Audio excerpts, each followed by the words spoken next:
going to be presenting about the cube. The cube was my senior project, as you can see.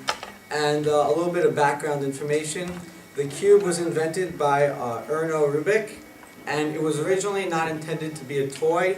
Originally, the cube, he was an architect professor, and the cube was just a challenge to see if he could make it. He gave it to his students, and they didn't figure out. In the end, he invented it and became a millionaire. There's also over 4.3 times 10 to the 19 permutations on the cube, so that's a lot. We'll get into that in a bit. And the world record for the fastest solve in an official scramble is 5.55 seconds. Now, I'm going to talk a little bit about God's number. God's number, the definition is the minimum amount of moves that it will take to solve any Rubik's Cube. Now, let's say someone knows how to solve the Rubik's Cube, but it takes 1,000,000 moves to solve. Then, even if they know how to solve it, they would be sitting there solving it for 2 weeks. So, it turns out that any cube can be solved in 20 or less moves. Now, this was not easy to prove. It took 35 CPU years donated by Google to prove. Basically, they had to try out every cube. They didn't actually have to try out every cube because they're like mirror images of cubes and symmetries, but they had to try a whole bunch, and it took 35 years to prove that that God's number is 20, and they had a lower bound after 15 years of 20 because like this supercube, which consists of the super flip consists of every edge being in the right spot, wrong orientation, and every corner being in the right spot. Somebody proved 15 years after the Rubik's Cube came out that this configuration takes 20 moves to solve. Now last year somebody proved Devil's algorithm to be possible, which is an algorithm you can do to any Rubik's Cube and it will solve it. It's also known as a Hamiltonian circuit, and the way it works, it goes through every configuration of the Rubik's Cube without repeating itself. So if you do that to any Rubik's Cube, you'll go through all of them, eventually you'll solve it. Now, here is the distribution of the cubes. Basically, as you can see over here, 66% of cubes take 18 moves to solve, 27% of cubes take 17 moves to solve. Then there are very few cubes that take over 18 or less than 17. So this is the amounts for each, and this is an exponential scale. So each line is worth 10 times the amount before. So this line is worth 0 or 1, and then we have this is worth 100, and then 1,000, and so on. So you can see 18. Here it might be a little hard to tell, but here it's actually 66% of cubes take 18 moves to solve. Now there are a couple methods for solving the cube. Okay, there is the beginner's method, CFOP, Petrus, Roux, ZZ, Pachman, and many, many more. Now I'm going to talk a little bit about these methods. There's the beginner's method, which you learn if you're a babooni, and then there's other methods like CFOP is the one I personally use, where the first thing you do is you make a cross right over here and you align them. CFOP is the most popular method. It's invented by Jessica Frederick. It stands for cross, F2L, OLL, PLL, which stands for cross, first two layers, orient last layer, and permute last layer. And often people, when they say F2L, they don't refer to the first two layers, but they refer to everything except for the last layer. Because on a 3x3, the first two layers is everything but the last layer. So what you do is you make the cross, and then you make the first two layers at the same time, and then you orient everything on the last layer, and then you permute everything on the last layer using different algorithms. Another popular method is Petrus, invented by Lars Petrus. Okay, and the way that works is, as you can see on this cube, I built a 2x2x3 block, and then the rest of the cube can be solved using only F and U turns for front and up turns. So it's very humanly efficient. But first you have to fix the bad edges, and then bad edges are edges that can't be solved with F and U turns, and then you solve the rest with only F and U turns. Next, we have the Roux method, invented by Gilles Roux, and this is the most move efficient. So if you are in a competition for least moves, you probably have a strong background in this method. And what you do is you just build chunks around the cube, and you pair different things, and then use a lot of middle slices to move all these chunks all over the cube. Next we have the ZZ method, invented by, and it's called the ZZ method because nobody can pronounce his name, but I'll try. It's Zbigniew Zdrowski, I guess. And the way this works is you make an EO line, and that stands for edge orientation line, which makes a physical line on the cube. Now these pieces cannot be affected if I do an R turn, a U turn, and an L face turn. So those are the easiest turns to actually for a human to do as fast as possible, because like a B turn actually I have to move my hand. So what you do is you quickly, during inspection time, you fix the bad edges, which a simple definition is an edge that needs an F or a B face turn to solve. Then you make the EO line, and then you can solve the rest of the cube using only R, U, and L face turns. The next method is the Pachman method. This is the method that I use to solve the cube blindfolded. It is invented by Stefan Pachman. Now basically, I don't have that much time to explain how it works, but basically you solve one corner, you just switch two corners at a time, and then two edges at a time. So you cycle through all the corners, but you might have to break into different cycles. But it's actually impossible to just switch two pieces on the cube. So you have what's known as the buffer. So I switch two edges at a time. Every time I switch two corners, but I switch the same two corners.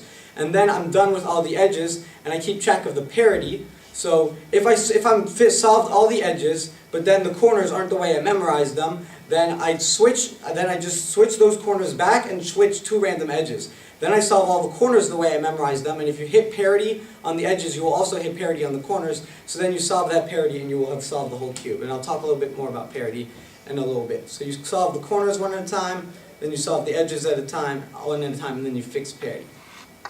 Now some other puzzles that I have studied during my senior project is, for example, the void cube. Now the void cube, it can encounter parity, and I'm going to show you why. If I take this cube, and do this real quick, hold on. Alright, so as you guys can see, I can build the centers around different centers. Okay, there's many ways to do this, but 1 in 2, even if you know the color scheme, you have a 1 in 2 chance of building it around the center that's not possible. So that's why you can hit a parity case on a void cube. I've also studied bigger and smaller x by x by x. So here we have 2 by 2 by 2. And some people think you can hit parity on this, but I disagree because I always think that corners don't lie, edges do. So what you do is you can always solve the corners. And if you think, oh wait, I couldn't have had the corners in that situation, what you do is you pretend you had edges in between them, and you do something that would switch two edges and two corners, and that will solve that. So when I talk about parity, I'm only going to talk about the parity with edges, because corners, they really don't lie. Then we have, so we have different size cubes. Here's a 5 by 5, here's a 7 by 7. Then we have a supercube. Now here's I'm going to explain a supercube. What I did is I put an arrow on this cube. Okay? Now this arrow is on the yellow side and is pointed towards the green side. Okay? And basically, the centers do turn. So if I do this real quick.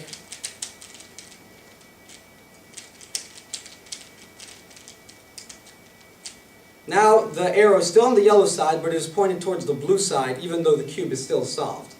So that means that when you solve the cube, when you solve the supercube, you actually have to have all the centers twisted the same way. So there actually only is one solved version. Like this, on a regular Rubik's Cube, the centers can turn. Then cubes are actually a subclass of the cuboid family. So next we have domino cuboids. So here are two domino cuboids. This is a 4 by 4 by 6, and this is a 4 by 4 by 5.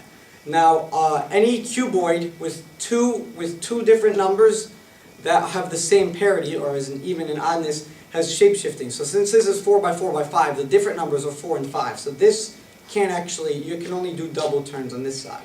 But this, since it's a 4 by 4 by 6, it actually shape-shifts, and the solve is very different on a shape-shifting puzzle. So those are dominoes. Then we have floppies, and dominoes are x by y for all y which is greater than x. And then floppies are x by y for all y which is less than x. So here's an example of a floppy cube. Okay, this is also a non-shape-shifting floppy. And then we have bricks, which is x by y by z where x is not equal to y, which is not equal to z, which is not equal to x, and all bricks can shapeshift in at least one direction, but if all the numbers have the same parity, then it will shapeshift in all directions. So I've been talking a lot about parity, so let's discuss what that is. The parity of a permutation refers to whether that permutation is even or odd. An even permutation is one which can be represented by an even number of swaps, while an odd permutation is one that can be represented by an odd number of swaps. So, what does that mean? Well, odd cubes can only have even edge flips. So here I have an example of a parity. I have two cubes with parities right over here. Here are the two possible parities.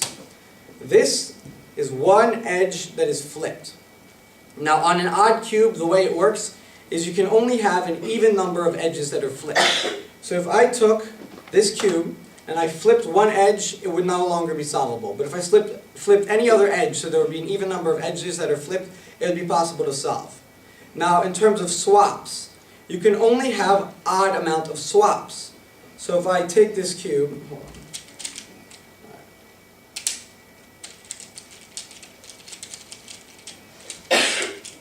Okay, so if I take this cube, and then I can do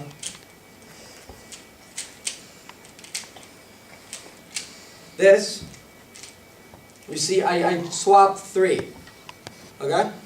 So you can swap an odd amount of edges, you can't swap an even amount of edges, and you can flip an even amount of edges, but you can't flip an odd amount of edges. So here I have another even cube, so I put another parity case on this one, and here you can see that basically there's an even amount, well, because these aren't really edges, they're like two edges together, but yeah. So that means that the reduction method won't always turn your cube into a 3x3. In the reduction method, what you do is you build all the centers, you pair all the edges, and then you say, oh, if I have all these edges and I have all the corners and I have all the centers, it's just a 3x3 and I solve it like a 3x3. Well, that's true to some extent, but you can hit a parity case, because this case and this case I can't get on a 3x3. So you also have to learn how to solve parities, otherwise technically you can't really solve the cube. So enough about cubes. What have I learned during senior project? I've learned how to solve any size cube, so I've solved this, I've solved it. I can solve even, I can solve odd cubes. I can solve a supercube where the direction of the centers actually do matter. I can solve any x by x by y cuboid. So for example, this cuboid is the one that you see in this image, and I've had it maybe not look exactly like that, but I've mixed it up and I've solved it before. I've also learned how to solve the cube blindfolded. So hold on.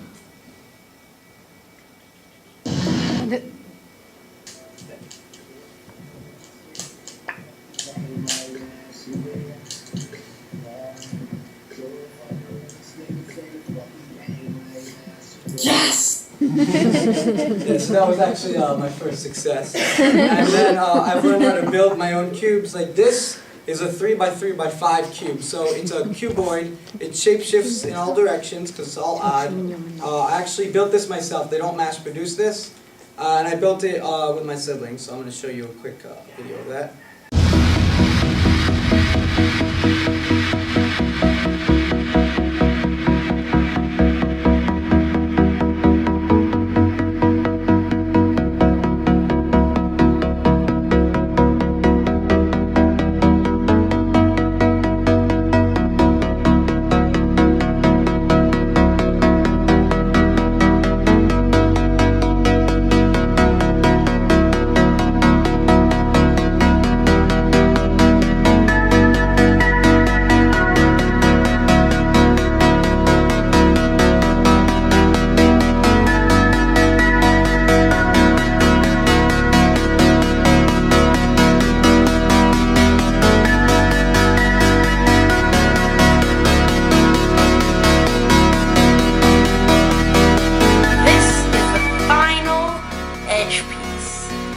Put it down here. You look at this, we put some super glue on it. Make sure we get this whole surface. Spread it with the side of the thing. I might even put a little too much there, but we I did it for a little too much. Okay, let's wipe it off the side. Okay, now, still a lot of super glue. Pop it on there. Make sure I'm using the side of the miter box. And there we go. Put it right there next to all of the other outer edge and outer corner pieces. All ready to dry for the 3x3x5 fully functional and fully proportional. No big deal.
Is complete.